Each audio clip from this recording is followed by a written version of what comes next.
Les premiers suivis qu'on a menés après les travaux nous ont permis de détecter 3 plantes patrimoniales. La Ludwigie des marais, qui était déjà connue mais sur une seule mare, et là on la retrouve sur 3 mares.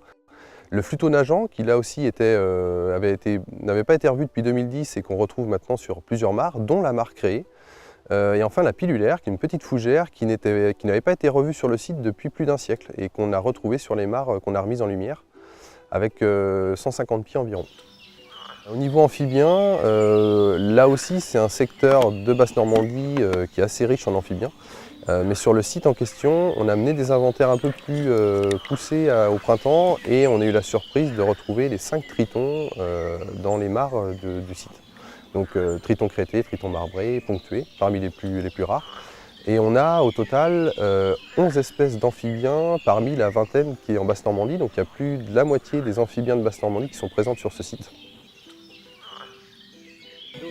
Ah oui, l'autre, je la cherche. On a déjà vu 2. On a déjà vu 2 sur 3. Là, il y a beaucoup de pilulaires. C'est fou ça. Oui, parce qu'elle fait des petites boules où les graines sont dedans.